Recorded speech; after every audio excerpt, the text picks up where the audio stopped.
Buenas noches a todos. Sean bienvenidos a la sección de relatos de La incógnita de lo incierto.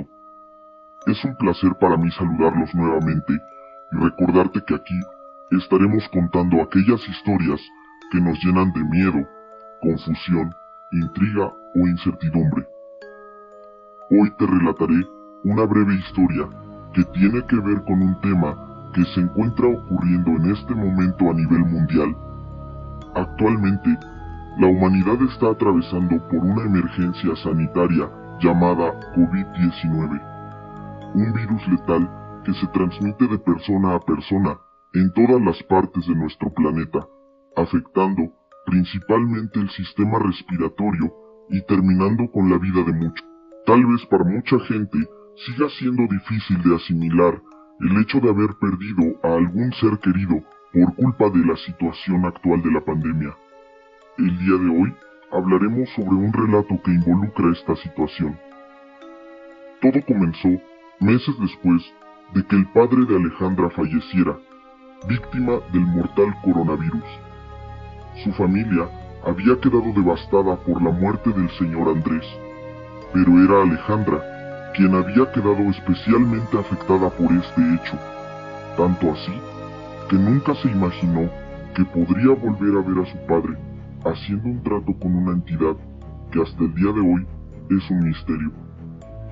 Alejandra, una mujer soltera de 28 años de edad, no podía asimilar la ausencia de su padre. El dolor que ella sentía era especialmente mayor a lo que cualquier otra persona de su familia mostraba. Ella cambió radicalmente tras la muerte de su padre. Dejó de comer, se alejó de sus amigos, casi todo el tiempo prefería estar sola, callada. Una de las peores cosas fue que perdió su trabajo debido a la inmensa depresión que esto le había causado. Ya habían pasado 4 meses en los cuales ella se encontraba en un estado emocional crítico. Ella aseguraba, con sus demás familiares, el haber soñado muchas veces a su padre, quien le decía en sueños que lo ayudara, que él no debió morir aún, que tenía cosas pendientes por hacer en vida. Estos sueños torturaban a Alejandra. Para este tiempo, ella tenía episodios extraños por las noches.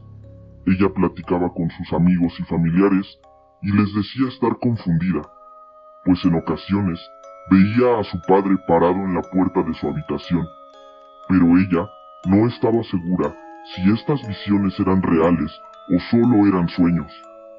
Todos pensaban que esto era normal debido al dolor de su pérdida.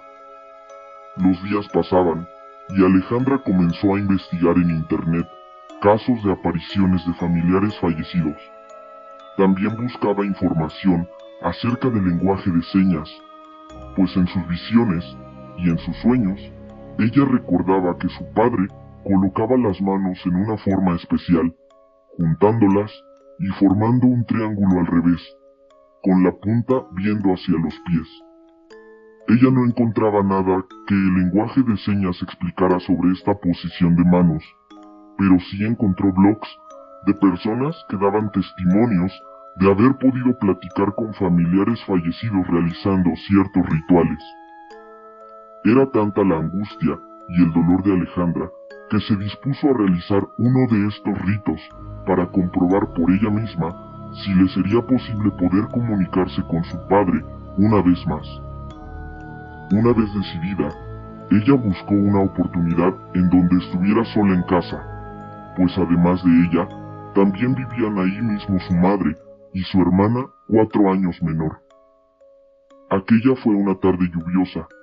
Alejandra preparó veladoras de color rojo, tal como lo había leído en internet. Colocó incienso, algunas hierbas, comenzó a leer unas palabras en latín que había descargado de aquella página, y finalmente depositó unas gotas de su sangre en el piso, en medio de una figura extraña que había formado con cal. Según la información que ella había encontrado, el ritual debía realizarlo una persona con sangre directa de la persona fallecida. Después de hacer al pie de la letra las instrucciones, nada ocurrió.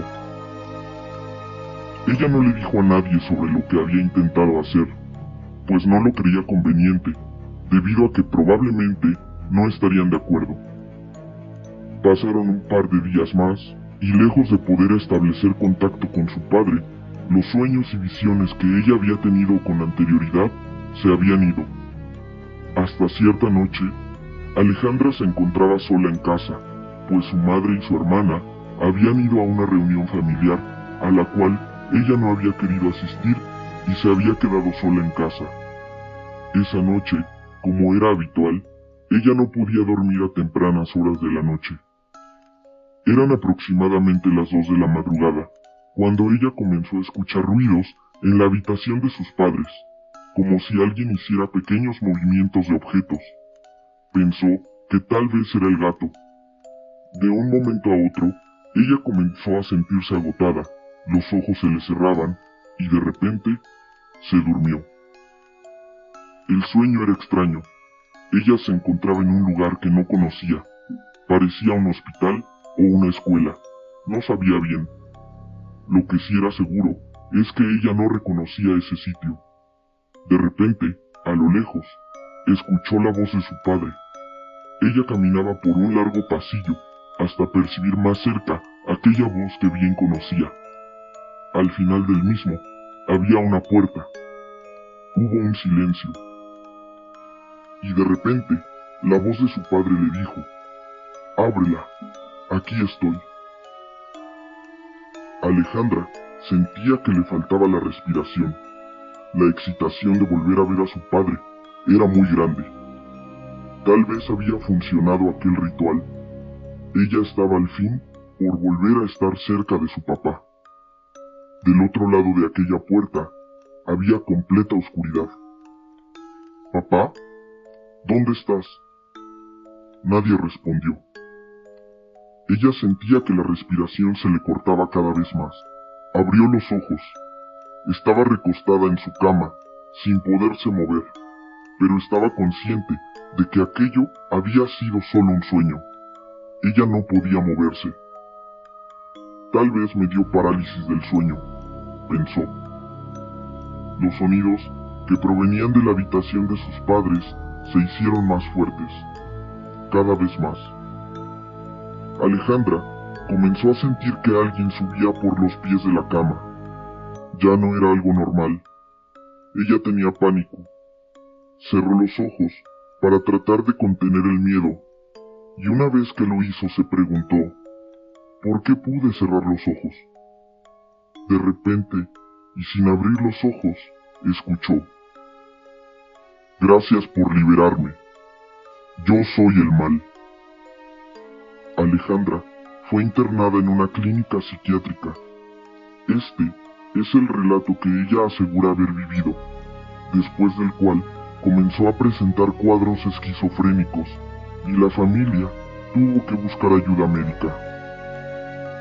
¿Tú también has soñado con algún familiar que ya no está entre nosotros?